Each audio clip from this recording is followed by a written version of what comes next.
menghinakan istrinya, ya kadang-kadang dia pakai tangannya ingin mencela istrinya, maka tidak mesti menghinakan itu dalam bentuk lisan. Kadang-kadang dalam bentuk tangan, dalam bentuk mata, maka ini tidak.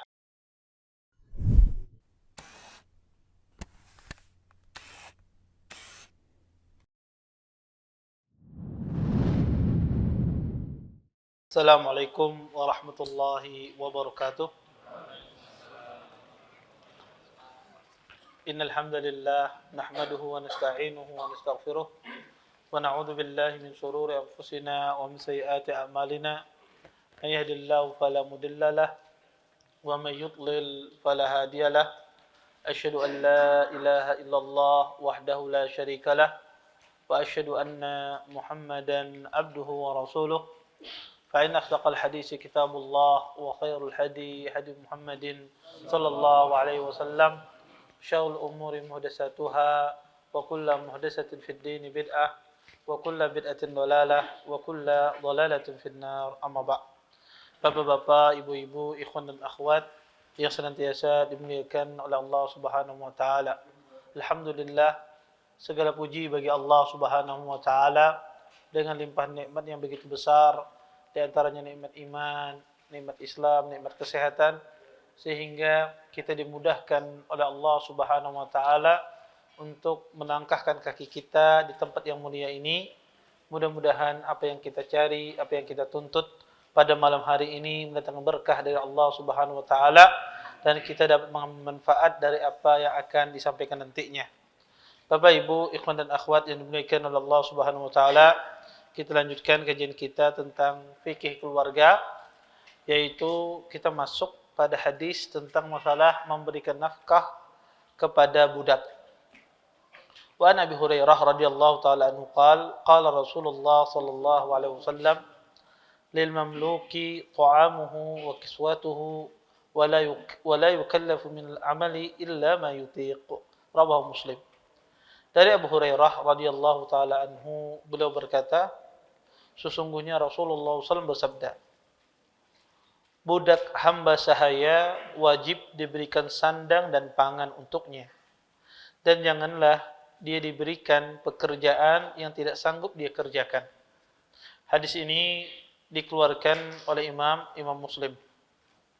Hadis ini hadis yang sahih, ya, menjelaskan tentang kewajiban seorang sayyid, seorang tuan kepada budaknya. Kata Nabi SAW, berikanlah dia makanannya dan pakaiannya, ya. Dan jangan dia diberikan pekerjaan yang dia tidak mampu. Di dalam riwayat lain, di dalam hadis Abi Dzar radhiyallahu taala anhu, dikatakan Nabi SAW pernah bersabda, kata beliau, hum ikhwanukum ja'alahumullah tahta aydikum fa'at'imuhum mimma ta'kulun wa albasahum mimma talbasun. Kata Nabi SAW, sesungguhnya budak itu adalah saudara kalian. Allah menjadikannya di bawah tanggung jawab kalian. Maka berikanlah makan mereka mimma ta'kulun, dari apa yang kalian makan. Dan berikanlah pakaian apa yang kalian pakai.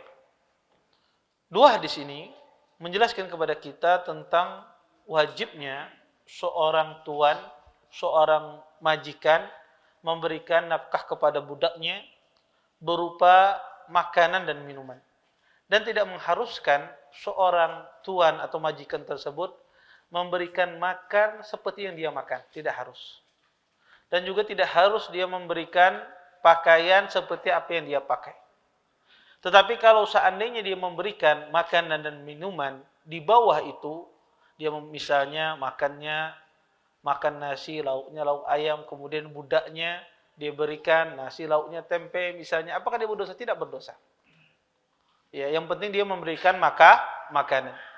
Atau dia memberikan pakaian tidak seperti yang dia pakai, apakah dia berdosa? Tidak berdosa. Tetapi kalau seandainya seorang tuan tersebut, majikan tersebut memberikan pakaian seperti apa yang dia pakai, ini merupakan akhlak yang sangat mulia. Ini merupakan budi pekerti yang sangat mulia. Seorang tuannya memperlakukan budaknya seperti dia memperlakukan dirinya. Maka kata para ulama, masuk dalam masalah ini adalah tidak hanya budak saja. Yaitu masuk dalam masalah ini adalah orang yang bekerja di rumah Anda.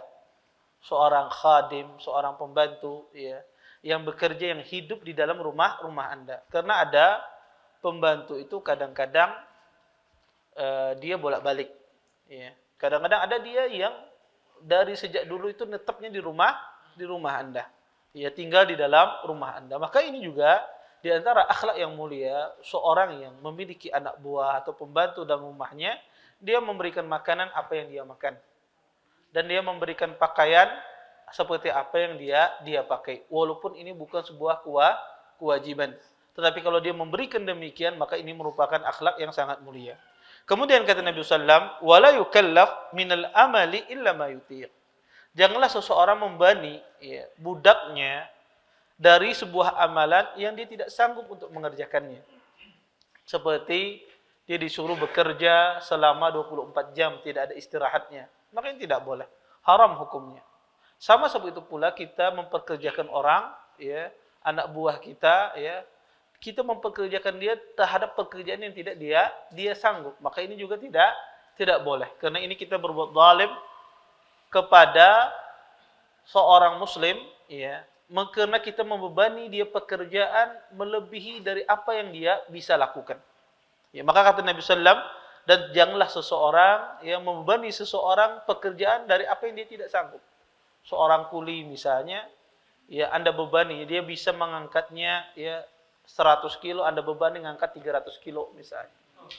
Maka ini tidak benar, ya, karena ini berbuat zalim terhadap manusia. Maka kata Nabi SAW tidak boleh, dan ini berdosa kalau dilakukan oleh seorang muslim. Taib.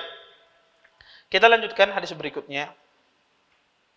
Wan Hakim ibn Muawiyah al-Qushairi an abihi qal qultu ya Rasulullah ma haqqu zawjati ahadina alayhi qal an tut'imaha idza ta'imta wa taksuha idza iktasaita wa la tadribil wajha wa la tuqabbih al-hadis wa taqaddama fi ishratin nisa.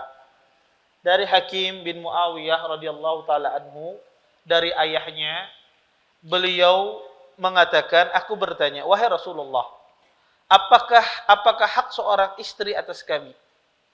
Maka Nabi pun menjawab, berilah dia makan ketika engkau makan, berilah dia pakaian ketika engkau berpakaian, jangan engkau pukul wajahnya, dan jangan pula engkau mencelaknya. Hadis ini telah disebutkan di dalam bab pergaulan dengan istri-istri. Bapak Ibu, ikhwan dan akhwat yang dimuliakan oleh Allah Subhanahu wa taala, di dalam hadis Muawiyah al-Qushairi ini, seorang sahabat bertanya kepada Nabi SAW, apa hak istrinya terhadapnya? Tentu yang disebutkan di dalam hadis ini tidak hanya ini saja hak seorang istri, tapi Nabi SAW menyebutkan sebagian hak seorang istri atas suaminya. Di sini Nabi SAW menyebutkan di antara hak seorang istri itu, kata Nabi SAW, ya, dia memberikan makan, ya, seperti apa yang dia makan. Dan ini sudah sering kita jelaskan bahwasanya memberikan makan istri itu disesuaikan dengan kebiasaan uruf di tempatnya. Maka jika seandainya istri Anda adalah orang kaya dan Anda diberikan kelebihan rezeki oleh Allah Subhanahu wa taala, maka berikanlah makan seperti makanan mereka. Ya, dia terbiasa dengan makanan ayam Kentucky misalnya. Maka berikan seperti apa yang biasa dia makan. Jangan diganti dengan iwak harwan misalnya, ataupun yang semisalnya. Maka berikan makan apa yang dia biasa makan. Tapi kalau seandainya seorang suami tersebut tidak memiliki keluasan harta, maka dia memberikan makan sesuai dengan kemampuannya. Kemudian termasuk kata para ulama, di dalam memberikan makan ini adalah bagian dari memberikan makan ini adalah menyediakan alat untuk memasak. Ya, menyediakan alat untuk memasak. Seorang istri misalnya dia butuh untuk memasak, maka kewajiban seorang suami menyediakan alat-alat tersebut. Iya. Ustadz, siapa yang wajib membelinya? Yang wajib membelinya adalah suami. Maka ibu-ibu itu boleh kalau suaminya ngasih uang nih, beli piring, beli kompor, beli rice cooker, beli panci. Boleh ibunya menjawab, kada ini kewajiban pian. Itu betul.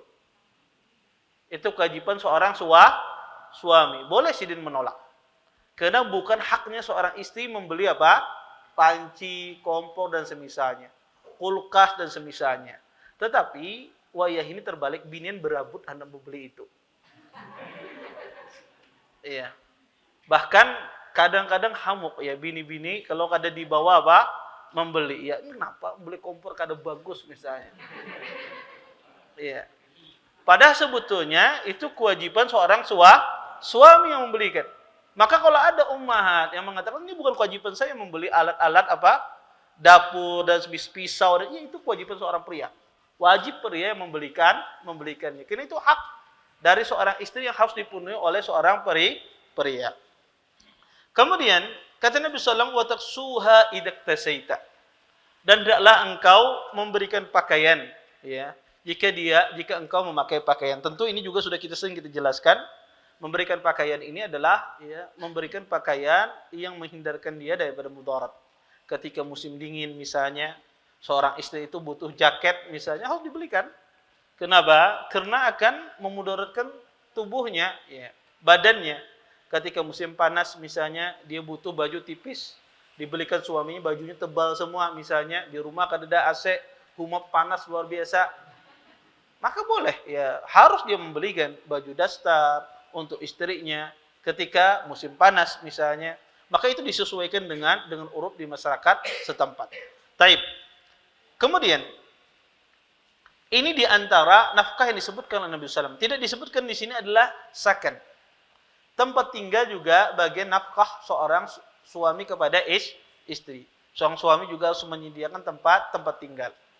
Apakah harus dia punya rumah? Tidak harus. Yang penting sang istri tersebut ada tempat tinggal yang layak untuknya. Maka ini juga di antara kewajiban seorang suami memberikan nafkah kepada istrinya. Taib. Kapan sang istri ini berhak mendapatkan nafkah ini? Makanan, pakaian, kemudian tempat tinggal, dan segala yang mendampinginya. Setelah kita jelaskan sebelumnya, berobat, kecantikan, itu hak seorang istri, yang diongkosi oleh suami. Kapan dia berhak mendapatkan nafkah ini? Apa syaratnya? Pertama, pernikahan tersebut pernikahan yang benar. Kalau seandainya terjadi pernikahan tersebut pernikahan yang tidak sahih, maka tidak ada nafkah kepada istri tersebut. Kenapa? Karena itu bukan istrinya. Contoh pernikahan yang tidak sahih, tidak benar adalah nikah tanpa wali. Nikah tanpa wali. Maka tidak ada kewajiban memberikan nafkah. Karena ini nikah yang tidak benar. Atau seseorang mengambil pendapat nikah tidak boleh ketika waktu hamil misalnya. Kemudian terjadi pernikahan. Maka tidak ada nafkah di sini. Ketika nikahnya tidak sahih secara hukum syar'i. Syarat yang kedua yang dijelaskan oleh para ulama, kapan seorang istri itu mendapatkan haknya dari nafkah tersebut? Ketika perempuan tersebut dia menyerahkan dirinya. Jika wanita tersebut menyerahkan dirinya dengan sepenuhnya. Artinya apa? Wanita tersebut tidak melakukan nusyud, tidak melakukan maksiat. Di antara bentuk maksiat wanita adalah dia keluar dari rumah suaminya tanpa izin pergi ke rumah orang tuanya. Contoh misalnya, seorang suami dan istri bertengkar. Kemudian istrinya keluar dari rumah sang suami tanpa izin dari suami. Dia lari ke rumah orang tuanya. Maka apakah ini benar? Ini tidak boleh. Maka ini adalah maksiat. Perbuatan maksiat seorang istri kepada sang suami. Ketika sang istri melakukan nusyud semacam itu, apakah berhak dia mendapatkan nafkah? Maka kata para ulama tidak berhak. Boleh sang suami tidak memberikan nafkahnya. Ketika sang istri misalnya kada mau bulik, disuruh oleh suaminya bulik, kada mau. Aku ulun hendak nyaman di rumah orang tua dilayani. Di rumah pian ulun melani pian. Iya, dia tidak mau disuruh balik oleh suaminya. Walaupun terjadi pertengkaran, maka sang suami berhak tidak berdosa dia kalau seandainya dia tidak memberikan nafkah. Kenapa? Karena sang istri tersebut melakukan maksiat. Taib. Bagaimana kalau seandainya sang istri tersebut diizinkan oleh suaminya? Kata istrinya, bah ulun hendak bulik ke rumah orang tua ulun kada apa-apa. Pas bertengkar bulik aja kamu situ kada apa-apa. Iya. Iya. Dia apa? Suaminya mengizinkan. Marah tapi diizinkan. Maka kalau diizinkan, apa wajib sang suami memberikan nafkah? Wajib. Kalau dia mengizinkan, dia ridha terhadap itu, maka wajib ya. Lebih baik memberikan nafkah ketimbang apa? Menahan apa? Omelan sang istri. Enggak sanggup. Ya, maka wajib dia memberikan nafkah walaupun sang istrinya keluar dari rumahnya. Termasuk dalam hal ini adalah jika sang istri bekerja. Jika seandainya sang istri tersebut bekerja, profesinya bekerja misalnya seorang dokter, istrinya seorang dokter, kemudian buka praktek. Kemudian sang suami tidak memberikan izin. Kata suaminya, ikam jangan begawi. Aku yang memberi nafkah lawan ikam. Walaupun gajiku ya kada sebesar ikam, tapi kau aja memberikan nafkah. Jika sang suami tidak memberikan izin kepada istri, tetapi istri tersebut tetap bekerja dia, entah itu dia sebagai seorang dokter, atau sebagai PNS, atau sebagai pedagang semisalnya, sang suami tidak memberikan izin. Taib. Kemudian istri tetap bekerja, apakah sang suami berkewajiban memberikan nafkah? Kata para ulama tidak berkewajiban. Tidak berkewajiban. Kenapa? Karena sang istri tersebut telah menghilangkan hak suaminya. Hak suami itu apa? Ya, ketika dia bekerja di siang hari misalnya, di pagi hari, bisa jadi sang suami itu memiliki hajat pada istrinya pada pagi hari tersebut. Maka di saat sang istri tersebut ya dilarang oleh suami, tapi dia tetap ya, maka tidak berkewajiban seorang suami memberikan nafkah. Ya. Dan di sini sang istri selain dia tidak mendapatkan hak di dalam diberikan nafkah, dan dia juga berdosa tentunya. Berdosa dari sisi apa? Dia tidak taat terhadap suaminya. Maka jika sang suami misalnya melarang istrinya bekerja, walaupun Ustadz istri saya PNS misalnya, dilarang oleh suami, sudah berhenti, istrinya tidak mau, jabatan tinggi, pensiun setahun aja lagi misalnya. Sayang ini tanggung kalau untuk apa? Mundur, ya tanggung ini setahun lagi, tapi suaminya tetap harus berhenti misalnya. Maka di sini sang istri berdosa. Sang suami apakah wajib memberikan nafkah? Tidak wajib di dalam Islam. Karena di sini sang istri menghilangkan hak seorang suami. Taib. Bagaimana kalau seandainya sang istrinya sakit-sakitan terus? Contoh misalnya istrinya ini mudah sakit. Ya sedikit apa-apa sakit, rentan tubuhnya sakit. Karena ada binian semacam itu. Sedikit berpikiran langsung rabah. Ya. Ya ada perempuan semikian itu tidak bisa dia mikir berat, sering sakit. Apakah wajib sang suami itu memberikan nafkah ketika sang istri tersebut sering sakit? Maka jawabannya wajib. Karena itu bukan kehendak dia. Itu bukan kehendak dia. Maka tidak gugur kewajiban nafkah seorang suami kepada sang istri. Ustadz, tapi ulun kada dapat hak ulun, sakit terusnya. Iya, maka kita katakan ini bukan keinginan dia. Ini bukan keinginan dia. Maka tetap diperintahkan di dalam syariat kita untuk seorang suami itu wajib dia memberikan nafkah kepada istrinya. Kemudian di antara syarat juga seorang istri ini berhak mendapatkan nafkah ini, ya disebutkan oleh para ulama kalau seandainya istri tersebut sudah dewasa, siap boleh digauli. Tapi jika istrinya masih kecil, tidak bisa digauli, tidak ada kewajiban nafkah. Karena ada orang kadang-kadang itu dinikahkan dari semenjak kecil. Ya istrinya belum siap. Ya istrinya mungkin usianya masih 10 tahun, belum siap digauli misalnya. Dinikahkan sudah. Karena ada sebagian adat di sebuah kaum, ya di sebuah suku kadang-kadang menikahkan anak perempuan itu sejak kecil. Kenapa? Biar dia sudah aman. Ya jadi dia tidak lirik laki-laki kemana-mana. Sudah ada pasangannya. Ya karena itu ada sebagian orang tua semacam itu. Kadang-kadang memilihkan jodohnya di waktu kecil sudah dijodohkan. kamu nanti kawin lawan ini. Kemudian sudah agak besar, agak paham sedikit dikawinkan. Tetapi wanita ini masih belum siap digauli oleh sang suami masih kecil. Maka wanita yang masih kecil, yang belum siap digauli oleh suami tidak ada kewajiban memberikan nafkah. Iya, karena tidak ada kewajiban memberikan nafkah. Iya, karena dia tidak bisa sang suami mendapatkan manfaat dari sang istri tersebut. Iya. Dan ini dilema juga seorang suami kalau nikah istri yang masih kecil, dibawa ke supermarket untuk nukar sayur-sayuran, nukarnya coklat, taro dan misalnya. Iya. Iya. Karena dia masih kecil. Dia masih kecil tidak paham. Tapi bini ulun Tuhan nukarnya coklat taro berarti masih kecil juga. Iya. Iya, coklat taro macam ya zaman sekarang. Iya. Baik. Kemudian para ulama ya menjelaskan ya ini syarat seorang wanita tersebut kapan dia diberikan nafkah. Jika terpenuhi syarat ini, maka seorang suami harus ya dia memberikan nafkah kepada istrinya. Kemudian di dalam hadis ini juga Nabi menyebutkan wala tadribul wajh. Kata Nabi, janganlah engkau memukul wajahnya. Apa hukum ya memukul wajah ini? Tentu ini tidak boleh, haram di dalam Islam seorang suami memukul istrinya. Apakah boleh seorang suami memukul istri? Boleh. Ketika ketika hal-hal yang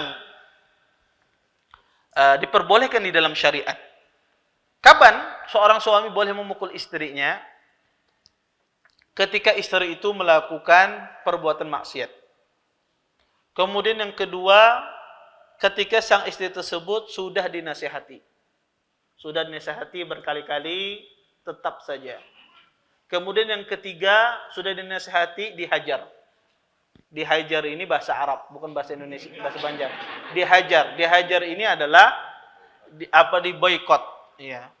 Untuk diboikot artinya sang istri tersebut tidak diajak berbicara, kemudian tidak disentuh dia, ya. Tetap aja masih ngeyang. Ya, masih tetap dia bermaksiat, maka barulah dipukul. Seperti apa dipukul, dan ini sudah saya jelaskan, ya, enggak apa-apa kita ulangi sedikit. Pemukulan tersebut ya pemukulan tersebut merupakan alternatif terakhir. Ya, pemukulan itu merupakan alternatif terakhir. Sudah alternatif yang lain ya sudah tidak bisa kecuali dengan dipukul, maka diperbolehkan. Maka itu dipilih alternatif yang terakhir. Tentu ya wanita ini ya lebih senang dengan kelembutan. Ya, kalau seandainya sang istri itu dengan lembut, dia sadar, maka kita harus dengan lembut. Karena Allah mencintai orang yang lembut. Innallaha rafiqun yuhibbur rifq wa yardah wa yu'inu alaih ma la yu'inu 'alal unfi. Kata Nabi sallallahu alaihi wasallam, sesungguhnya Allah itu maha lembut dan suka kelembutan. Dan Allah memberikan pertolongan kepada orang yang lemah lembut dan tidak diberikan kepada orang yang kasar. Maka sebetulnya tabiat manusia ini suka dilamahi. Ya, suka dilembuti. Ya, binian seperti itu pula ya, apalagi perempuan ya yang memakai perasaan. Maka dia lebih banyak dilembuti ketimbang dikasari.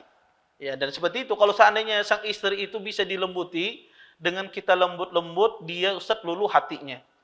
Ulun harus menangis dulu di hadapannya hanya luluh. Kenapa, Pak? Walaupun air mata itu air mata buah, tidak ada masalah. Ya, tetapi dengan itu dia lembut, Ustaz. Dengan itu dia berubah. Kalau melihat air mata ulun, tidak ada masalah. Kalau itu cara yang terbaik, itulah yang terbaik, lakukan. Tanpa harus ada memukul seorang istri. Kemudian kata para ulama, pukulan yang kedua adalah memukulnya, tujuannya memukul tersebut untuk memperbaiki perilaku istri. Bukan tujuannya membalas dendam. Atau ya ingin menegaskan bahwasanya ini adalah laki-laki yang kuat. Kau mengajar wanita. Maka tidak boleh. Kalau tujuannya dia ingin balas dendam, tujuannya ingin menuntungkan hawa nafsu yang ada di dalam hatinya, maka ini haram hukumnya. Apapun keadaannya tidak boleh. Ya, kalau tujuannya dia tidak ingin memperbaiki, tapi tujuannya hendak menuntungkan hawa nafsunya, kemudian dia pukul istrinya, maka ini berdosa. Maka kata para ulama, tujuan memukul di sini adalah untuk memperbaiki istrinya. Makanya ini disebut kalau orang psikolog emosi yang terkontrol. Bukan emosi tidak terkontrol. Dia terkontrol, tahu dia memukul istrinya ini bukan karena apa? Karena syahwat. Seperti seorang ayah memukul anaknya. Dia ingin memukulnya agar anak ini baik. Ya, bukan memukulnya dengan pukulan yang keras, menuntungkan hawa nafsunya karena kekesalan. Ini salah, tidak boleh. Ya. Maka kalau kita tahu pukulan itu adalah pukulan yang menimbulkan mudarat kepada istri kita, karena kita ingin balas dendam, menuntungkan hati yang di dalam hati, maka tidak boleh seorang suami memukul. Ya. Kenapa? Karena wanita itu lemah. Ya. Wanita itu lemah. Ya. Maka seorang laki-laki tidak boleh. Ya. Karena tidak semua wanita itu bisa main kuntau. Ya. Kalau ketika suaminya memukul dia, kalau ada yang bisa memukul di kuntaunya. Ya. Maka wanita itu lemah. Sehingga ya, di dalam Islam tidak boleh dipukul kecuali tujuannya untuk memperbaiki. Kemudian kata para ulama, dan ini yang sering salah terjadi. Ada pemukulan itu harus dilakukan diam-diam. Tidak diketahui oleh anak kalau dia punya anak. Tidak boleh dilakukan di hadapan anak. Walaupun ya pukulannya itu ringan, tapi tidak boleh ditampakkan di hadapan anak. Maka harus diam-diam ya, di dalam kamar ya. Kada suruh setek kalau dalam kamar ya, maka tidak boleh sama sekali dia tampakkan di hadapan apa? Anak-anaknya. Maka harus diam-diam. Kemudian yang keempat kata para ulama, pukulan tersebut tidak boleh dia lebih dari 10 kali. Kata Imam Ahmad, pukulan yang melebihi ya 10 kali itu hanya di dalam hudud, dalam had. Adapun dalam mendidik itu tidak boleh lebih dari 10. Ya. Maka pukulannya itu tidak boleh lebih dari 10. Kemudian tidak boleh memukul ya pukulan yang menjadikan mencederai tubuh wanita tersebut. Ya, mencederainya baik itu kulitnya atau patah tulangnya ketika dipukul ya, atau ya menyebabkan luka dia, maka ini tidak boleh. Maka kata para ulama ya, pemukulan tersebut ya hanya ya, sebagian ahli ilmu mengatakan, sebagian ulama memisalkan, Ibnu Abbas adalah memisahkan dengan pukulan siwak ya, kayu siwak yang kecil itu dipukulkan apa? Di tangan. Itu tidak sakit. Ya, kayu siwaknya, bukan akarnya. Kayu siwaknya dipukulkan kata para ulama di tangannya. Sebagian ahli ilmu mencontohkan dipukul di punggungnya, ya, ditepuk punggungnya. Itu pukulan yang tidak menyakitkan, tetapi itu pukulan untuk mendidik. Sebagian ulama mengatakan dipukul di dadanya, ditekan dadanya, ditekan semacam itu. Ini sekedar apa? Ingin mendidik. Tidak ingin mencederai. Pemukulan ini yang diperbolehkan. Lebih dari itu tidak boleh seseorang memukul wanita. Ya, diharamkan di dalam syariat kita seorang memukul wanita. Kemudian tidak boleh itu menjadi kebiasaan. Sedikit-dikit pukul. Nasihati hajat pukul. Nasihati diboikot pukul. Kayak itu. Setiap hari kayak itu terus. Ya, maka ini tidak boleh. Ya, ini tidak boleh menjadi kebiasaan. Dan itu dilakukan sekali-kali. Ya. Kemudian terakhir kata para ulama, ya, bahwasanya ya, kalau ada alternatif yang lain dari memukul, maka jangan dipukul. Ya, kalau sudah bisa dinasihati dengan yang lain, maka cukup dinasihati dengan yang lain. Kemudian di dalam hadis ini kata Nabi sallam, wala tuqabbih. Jangan pula seorang laki-laki mencela istrinya. Maka haram hukumnya laki-laki itu mencela sang istri. Taib. Apa hukumnya? Laki-laki itu berkata kasar kepada istrinya. Dia sering ngomel-ngomel kemudian nyambat-nyambati. Ya. Semua kebun binatang sudah dilakopkan kepada istrinya, disematkan kepada istrinya. Apa hukumnya? Tentu ini berdosa. Kemudian, apakah boleh seorang istri meminta khulu jika sang suami memiliki kata-kata yang kotor? Kata-kata yang tidak bagus ya. Sering mencela, boleh tidak sang istri tersebut dia meminta khulu? Boleh dalam Islam. Itu merupakan adalah solusi syar'i. Kalau seandainya sang suami ini tidak bertobat. Ya. Maka di dalam Islam diperbolehkan. Maka tidak boleh seorang suami itu mencela istrinya. Ya, baik itu dari sisi perkataan dia mencela ataukah dari perbuatan. Ya, kadang-kadang dia mainkan matanya, ingin menghinakan istrinya. Ya, kadang-kadang dia pakai tangannya ingin mencela istrinya, maka tidak mesti menghinakan itu dalam bentuk lisan. Kadang-kadang dalam bentuk apa? Tangan, dalam bentuk mata, maka ini tidak boleh. Atau mengatakan istrinya ya kada pintar atau semacamnya ya. Maka ini juga diharamkan di dalam Islam ya. Dan ya ini pentingnya ya. Dan ini kata para ulama hikmah kenapa ya mahar itu kadang-kadang itu jangan terlalu murah.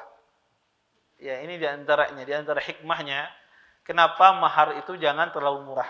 Kenapa? Karena suami itu ketika dia mengasih mahar yang agak lumayan, yang agak mahal, maka dia akan menjaga istrinya. Dia akan jaga istrinya, dia akan rawat istri itu sebaik-baiknya. Ya, karena dia akan berpikir, ya, kalau saya kasar apa macam dia minta cerai rugi berapa juta sudah.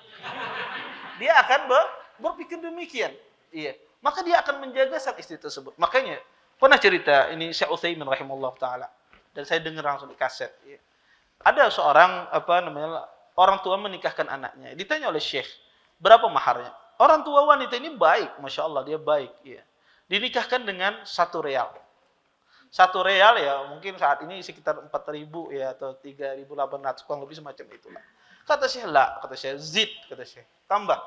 Ya jangan dinikahkan 1 real. Dinda Syekh, saya pengen agama. Tidak, kata Syekh, tambah. Kenapa? Karena laki-laki itu kenapa disuruh membayar mahar? Agar dia tahu bahwasanya mendapatkan wanita ini butuh pengorbanan. Maka dia butuh untuk menjaga wanita tersebut. Makanya kata para ulama penting juga seseorang orang tua itu tidak terlalu memurahkan mahar ya. Ini walaupun yang muda-muda ini marah sama Ustadz ini. Ustadz ini nyuruh enggak.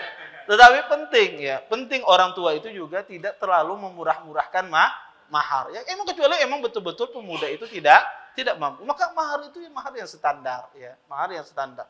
Kalau seandainya betul-betul laki-laki itu tidak mampu ya di antara sunnahnya kita memurahkan mahar, tapi jangan sampai terlalu murah ya. Sehingga seperti tidak ada artinya wanita tersebut ya. Dan itu sebab salah satu lenggangnya juga rumah tangga. Karena berpikir sang wanita pun juga berpikir, ketika mahar itu agak mahal, wanita itu pun juga berpikir, dia minta khulu. Ya. Ketika sang wanita tidak baik terhadap suaminya, dan maharnya agak mahal, berpikir dia minta khulu. Kalau saya khulu, saya harus mengembalikan maharnya banyak, dapat dari mana duitnya? Dia akan bahkan berpikir, bahkan dua belah pihak itu akan terjaga.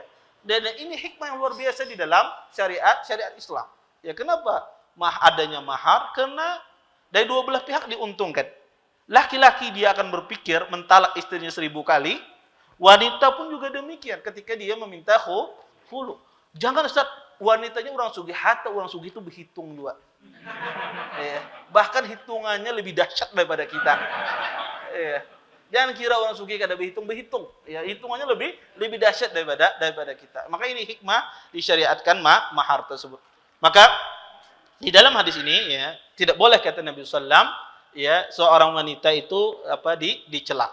Kemudian di akhir tidak disebutkan di sini adalah lafaz yang terakhir adalah wala tahjur illa fil bait. Dan janganlah kalian hajar kecuali di rumah. Menghajar, memboikot wanita itu kecuali di rumah. Dan sebagus-bagus menghajar adalah kita memboikotnya di ranjangnya. Kita seranjang dengan dia, kemudian tidak kita sapa. Ini sebagus-bagusnya. Jadi, ya memboikot wanita itu paling bagus adalah di dalam kamarnya seranjang tidak kita sapa. Ya. Satu ranjang dia menghadap ke sebelah kanan, istrinya menghadap sebelah kiri. Ya. Maka tinggal berkuat-kuatan iman. Ya, maka inilah sebaik-baik menghajar. Kenapa itu pukulan yang luar biasa bagi wanita. Ya. Adapun dihajar di kamar yang berbeda, Anda tidurnya di kamar yang lain, istri Anda di kamar yang lain, ini tidak menimbulkan efek sedikit, menimbulkan jeraknya kepada seorang wanita. Karena wanita itu dia akan sangat sedih kalau suaminya tidak mengajak bicara. Jangankan itu, di waktu santai saja Anda tidak bertengkar, istri pian berpender, pian sibuk main HP, sarikinya. Ya, karena kan kadang-kadang wanita itu ngajak Anda bicara, Anda lagi sibuk-sibuknya bisnis ini. Pender aja kasih tuntungan. Ya, apa macam. Anda lagi sibuk-sibuk nih, orang lagi bisnis apa macam. Tidak Anda sahuti, kadang-kadang perempuan itu marah ya. Kadang-kadang dia sedih Kadang-kadang sakit hati. Kenapa? Karena wanita itu butuh dia ada teman diajak bicara. Maka dia tambah terpukul lagi ketika dia diboikot, tidak diajak bicara. Karena tabiat wanita itu jarang dia berdiam. Iya. Baik. Bapak Ibu ikhwan dan akhwat yang dimuliakan Allah Subhanahu wa taala, maka al-hajar kata para ulama yang paling bermanfaat adalah hajar itu adalah hajar di rumah ya, dan terlebih lagi adalah ketika berada di dalam kamar sang istri. Maka ini adalah hajar yang dianjurkan di dalam syariat kita. Tujuannya adalah agar sang istri tersebut kembali kepada Allah Subhanahu wa taala, tidak melakukan perbuatan maksiat. Maksiat apa yang diperbolehkan kita menghajar? Tentu yang disebut maksiat di sini adalah maksiat yang sangat besar. Ya, fahisha. Adapun maksiat dosa-dosa kecil, ya, maka ini tidak mengharuskan seorang suami itu menghajar istrinya. Ya, mungkin sang istri tersebut melakukan dosa kecil misalnya, maka tidak mengharuskan seorang suami itu menghajar. Tetapi kalau maksiatnya besar, maka ini diperbolehkan dia menghajar istrinya. Wallahu taala alam. Baik. Saya kira cukup ya untuk pertemuan kali ini ya. Nanti kita lanjutkan insyaallah pada pertemuan berikutnya tentang masalah bab nafkah ini. Dan insyaallah nanti kita selesaikan insyaallah minggu depan. Baik. Sebelum saya tutup, mungkin ada yang bertanya, silahkan. Fadhal, ada yang mau bertanya. Ya.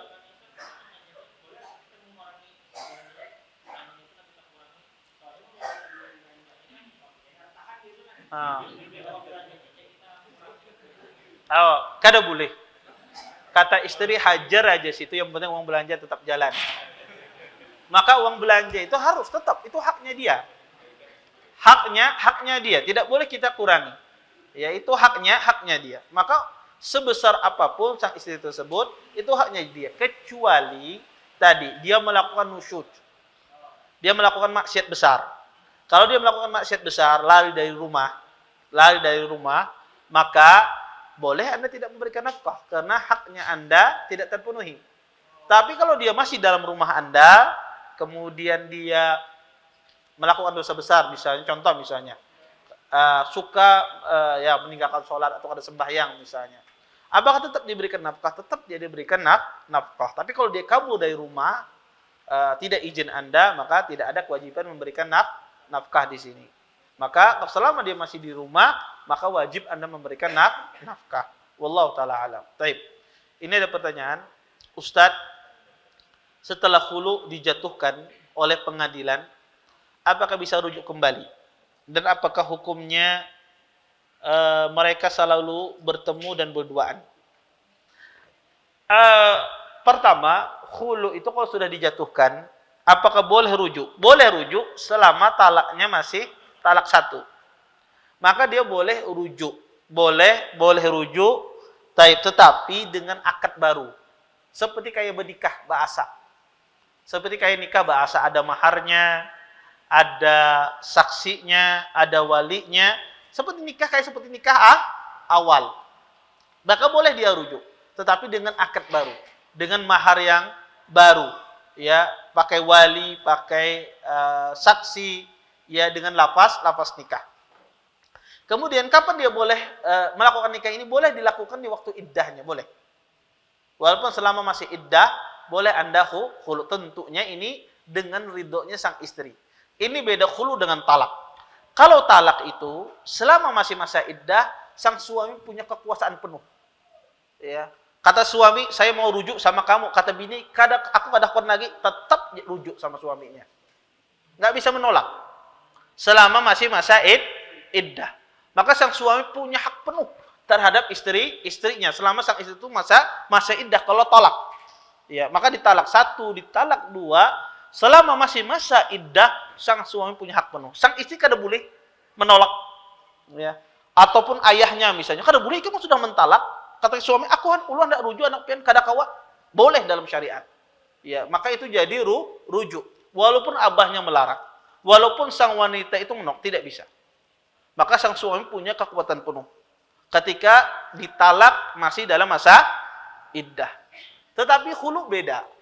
Kalau di khulu, ya, laki-laki itu di khulu oleh seorang wanita, maka dia tidak memiliki, tidak bisa dia kembali kepada istri tersebut kecuali dengan ridhonya. dengan ridho sang wanita tersebut. Aku hendak kembali lawan ikam. Aku ada hendak lagi kembali lawan pian di sini. Maka boleh tidak laki-laki memaksa. Walaupun dia memaksa, kalau dia tidak ridho tidak bisa. Tetapi kalau sang wanita itu ridho, ya sama-sama apa? Marilah kita bangun rumah tangga kembali bersama. Biasanya kayak gitu ya, merajut kembali bersama.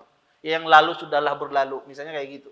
Ya, akhirnya pun sang wanita ini pun terpukau dengan kata-kata indah sang suami. Akhirnya pun dia ridho. Ayo, kata papa ridho. Kata papa kita kembali lagi. Boleh, boleh. Walaupun itu masih dalam masa iddah sang istri, tidak ada masalah. Ya. Maka nanti melakukannya akad baru dengan adanya hakim, dengan adanya wali, dengan adanya saksi, ya dengan adanya mahar. Maka seperti nikah, kayak seperti nikah awal. Ya semacam itu. Wallahu taala alam. Baik, ada lagi yang lain bertanya? Ya.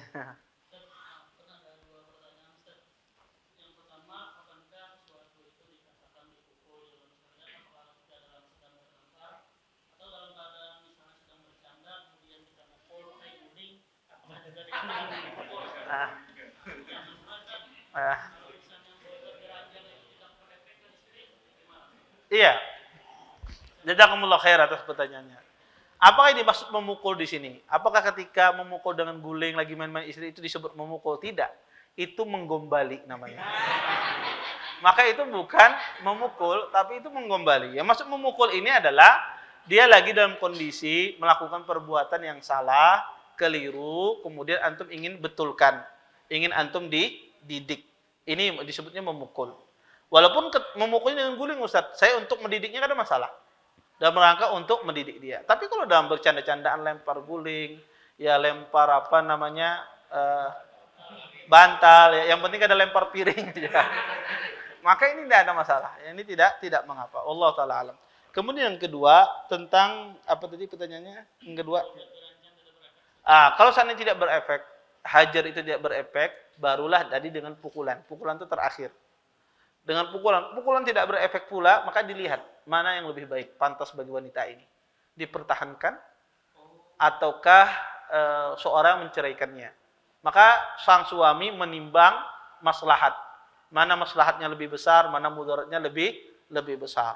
Maka sang suami nanti memandang. Setelah nanti didatangkan ya orang tua wanita tersebut atau dari pihak wanita tersebut yang menasihati kadang mempan jua, ya sudah tuhuk dinasihati, dihajar pun sudah, ya dipukul pun sudah tidak berefek, maka sang suami diberikan pilihan dalam syariat Islam. Apakah dia meneruskan sama wanita tersebut ataukah dia memilih bercerai, dan itu kembali kepada sang suami itu sendiri. Mana maslahat yang lebih besar. Makanya sering saya katakan, maslahat itu yang paling paham mengetahuinya adalah sang suami atau orang yang berumah tangga. Kadang sang ustadz tidak tahu. Maslahatnya lebih besar. Ustadz itu hanya menjawab apa yang ditanyakan, dia menjawab sesuai dengan apa yang ditanyakan. Tetapi kadang maslahat dan mudarat yang lebih paham itu antum. Aku nih kalau cerai, istriku nih yang mau lawan aku nih kayaknya kededa lagi, misalnya. Iya. Dia tahu, dia paling besar tahu maslahat terhadap dirinya. Lebih baik aku bertahan noninya ketimbang saya terjumus dalam perbuatan yang salah. Ya, maka yang paling paham maslahat tentang diri kita sendiri. Sebab itu pula seorang wanita yang paling paham maslahat tentang dirinya dia sendiri. Adapun ustaz itu hanya menjawab sekedar soal yang ditanyakan. Maka maslahat dan talak itu, mentalak dan yang bercerai atau khulu itu semuanya kembali kepada maslahat dan mudarat pada orang itu. Dan yang paling paham Anda sendiri. Kita hanya sekedar memberikan gambaran semacam itu. Wallahu taala alam. Baik.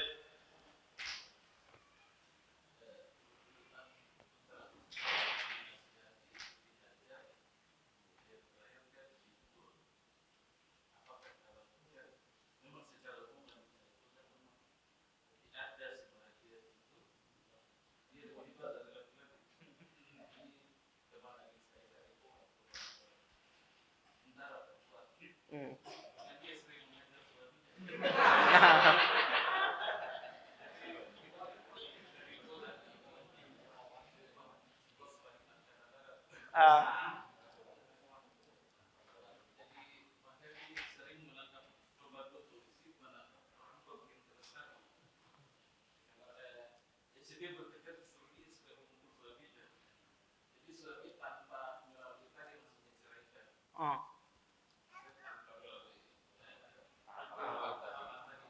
Iya.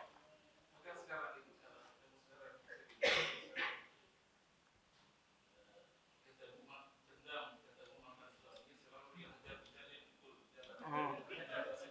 Oh iya.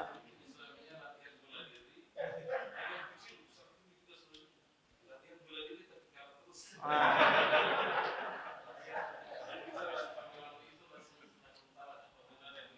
Iya.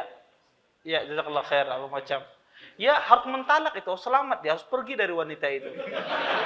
Dihajarnya dibanting ya. Maka dia harus selamatkan dirinya itu. Kalau bisa pindah pulau biar gak ada ketemu. Iya. Karena kalau ketemu dia apa dihajar, dibanting, ya apa? Iya. Maka ya seorang muslim dia harus menyelamatkan dirinya, ya. Apa walaupun itu istri ya, tapi kalau ketemu dibanting sakit juga. Ya. Intinya gini, tahapan itu digunakan tahapan untuk memberikan nasihat, kemudian menghajar, kemudian memukul, itu tahapan dalam rangka mendidik. Tapi kalau seandainya tidak bisa dilakukan ya, ulun kalau ingin memukul dia yang ada ulun dibantingnya misalnya. Apa macam, maka sudah tidak perlu dilakukan tahapan tersebut. Tidak perlu melakukan tahapan tersebut. Maka kalau Anda lihat maslahatnya adalah berpisah, ya berpisah.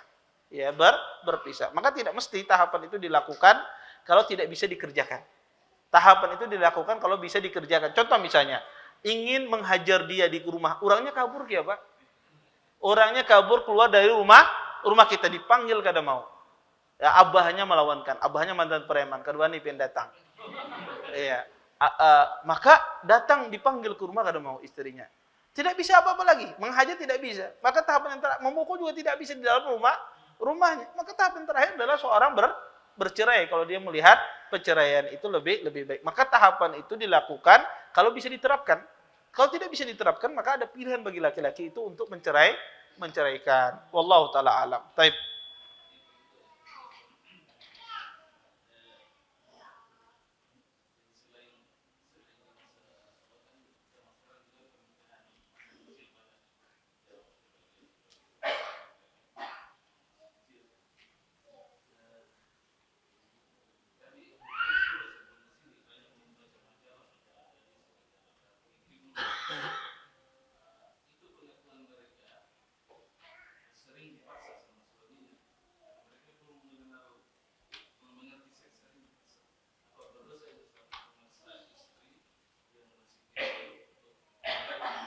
Memaksa istri untuk apa?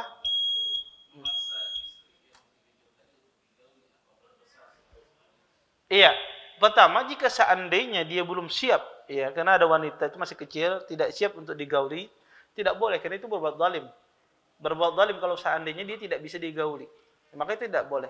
Ya, tapi kalau seandainya wanita itu sudah siap bisa digauli, maka tidak mengapa. Ya, itu haknya sang suami, ya. Tetapi kalau wanita itu masih kecil, tidak bisa digauli, maka tidak boleh dipaksa karena itu nanti berbuat zalim terhadap sang wanita tersebut, ya. Karena itu memudaratkannya karena dia tidak bisa, masih belum layak digauli. Anda gauli maka itu tidak, ya, itu menimbulkan mudarat bagi wanita tersebut. Wallahu taala alam. Taib, ada yang lain? Ada tak? Iya. Taib. Mungkin ini saja yang dapat saya sampaikan, mudah-mudahan bermanfaat. Kita tutup dengan doa kafaratul majelis. Subhanakallahumma bihamdika asyhadu an la ilaha illa anta astaghfiruka wa atubu ilaik. Assalamualaikum warahmatullahi wabarakatuh. Terima kasih. Jazakumullah khairan wa barakallahu fikum. Video ini dibuat atas partisipasi dari donasi Anda. Semoga menjadi amal jariah bagi Anda semuanya.